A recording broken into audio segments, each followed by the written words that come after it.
राकेश जी, ये बुलडोजर नीति असंवैधानिक है और आप राजनीति के लिए पिछले 7 बरस से बुलडोजर का इस्तेमाल कर रहे हैं। देखिए, अगर मैं अपनी बात की शुरुआत करूं उससे पहले ऑनरेबल सुप्रीम कोर्ट का ऑर्डर जो अभी पास हुआ है उसका पॉइंट नंबर 4 पढ़ करके आपके दर्शकों के सामने सुना दे रहा हूं।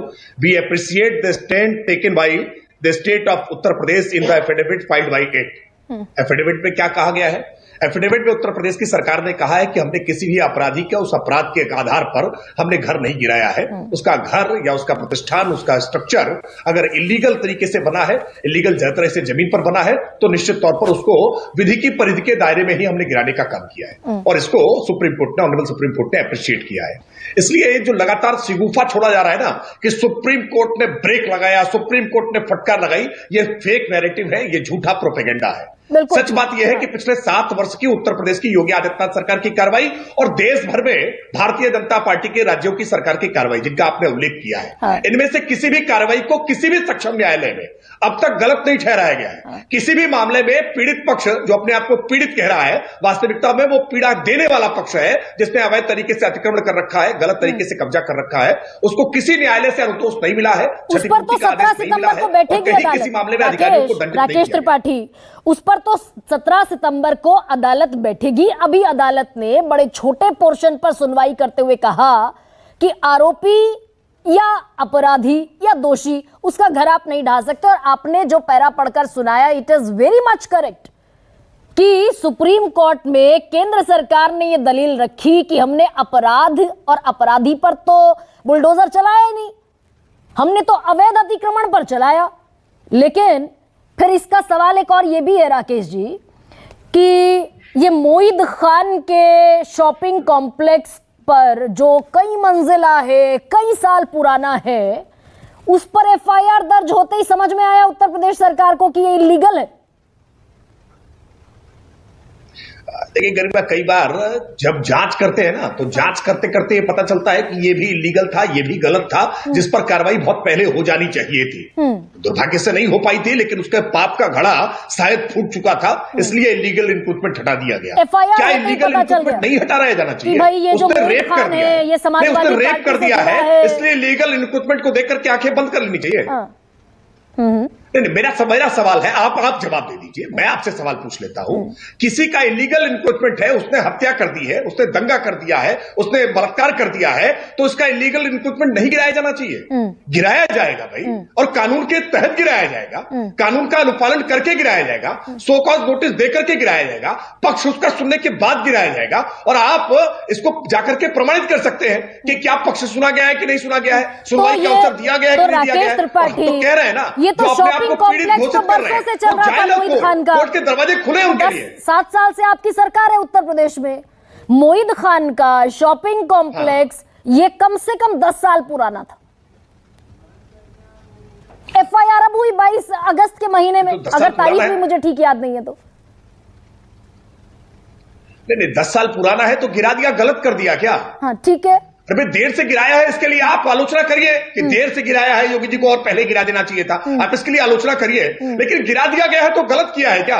इसके लिए पेट में दर्द क्यों हो रहा है? मुझे समझ में नहीं आता है कि बुलडोजर चलता है अपराधियों के घर पे, बलात्कारियों के घर पे, दंगाइयों के घर पे, और ये पेट में दर्द विपक्ष के शुरू हो जाता है, विपक्ष परेशान हो जाता है। ये अपराधियों की होता है राकेश त्रिपाठी क्या रिश्ता है कि भाई ये नायब सिंह यादव जो है, जिनकी आपने सब डहा दिया, ये नायब सिंह यादव भी तभी याद आया आपको जब समझ में आया कि भाई आरोप लग गया, समाजवादी पार्टी का कार्यकर्ता है, समाजवादी पार्टी का नेता है, आरोप लग गया, चलो डहा दो।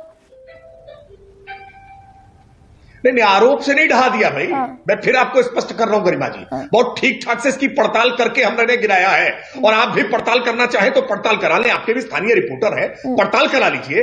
क्या अवैध बिल्डिंग थी या नहीं थी? प्रश्न नंबर 1। क्या उनको युक्त अवसर दिया गया था सुनवाई का? प्रश्न नंबर 2। क्या विधि का पालन किया गया है? क्या अथॉरिटीज को यह अख्तियार था या नहीं था?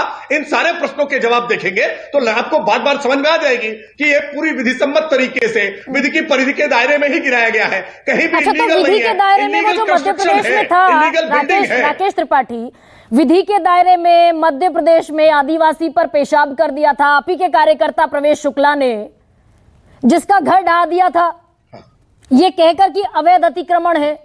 हालांकि मसला चुनावी था, उसमें प्रवेश शुक्ला ने आदिवासी पर पेशाब कर दिया, चुनावी नुकसान हो सकता था तो आदिवासी के पांव धो लिए। शिवराज सिंह चौहान ने घर ढा दिया, वो घर आज भी बन गया, वो घर दोबारा बना लिया प्रवेश शुक्ला ने अपना। पेशाब करने के लिए नहीं, आदिवासी को प्रताड़ित करने के लिए जो सजा मिलनी चाहिए वो सजा तो अलग मिल रही होगी, लेकिन उसने अवैध तरीके से अगर घर बना रखा है तो निश्चित तौर पर गिराया जाएगा। और ये तब समझ में आया जब उसने इस कुकृत्य को अंजाम दे दिया। अतिक्रमण है तो निश्चित तौर पर गिरेगा, और फिर बना लिया उसने। कोई न्यायालय अभी भी आप ही की सरकार है राकेश त्रिपाठी।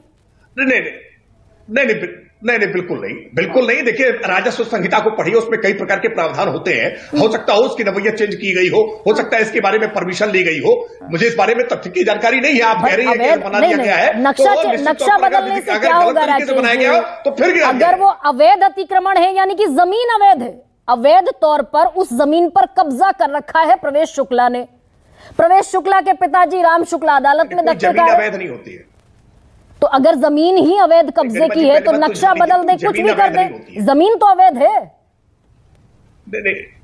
नहीं, जमीन अवैध नहीं होती है, जमीन सारी वैध होती है। उस जमीन का उपयोग तय होता है, उस जमीन का मालिकाना हक तय होता है। वन क्षेत्र की जमीन है, तालाब की जमीन है, पट्टे की जमीन है, कैसी जमीन है, इस पर कैसा निर्माण हो सकता है, अनुमति की आवश्यकता होती है, स्थानीय कानून होते हैं। घुमा लीजिए मुझे राकेश जी, होता है और कानूनों का अनुपालन नहीं किया गया है। जमीन वैध है, वो सरकारी कब्जे की, अगर वो सरकारी जमीन है, किसी ने कब्जा कर घर बना लिया, आप कह रहे हैं कि हो सकता नक्शा बदल दिया। और घर का नक्शा बदलने से जमीन तो सरकारी कब्जे की, सरकार की है जमीन तो। नहीं, सरकारी जमीन की नवैयत भी चेंज होती है ना। कौन सी जमीन है इस बारे में आवंटित की गई थी, उसकी नवैयत चेंज कर दी गई, उसके बदले में दूसरी जमीन आवंटित कर दी गई। इन बातों को राजस्व संहिता के तहत समझने की आपको आवश्यकता है। मैं इसलिए कह रहा हूं कि आप जिस स्पेसिफिक केस का जिक्र कर रही हैं, उस स्पेसिफिक केस के बारे में तय करके डिबेट करिए। हम इसके बारे में कल जानकारी लेकर के आपको बता देंगे कि उस जमीन की वास्तविक स्थिति क्या थी और आज इसकी स्थिति क्या है। और फिर भी अगर गलत बना है तो मैं आश्वस्त कर रहा हूं कि उसको फिर ढहा देने का काम करेंगे और जुर्माना भी निरूपित करने का काम करेंगे। ठीक है, अब सुप्रीम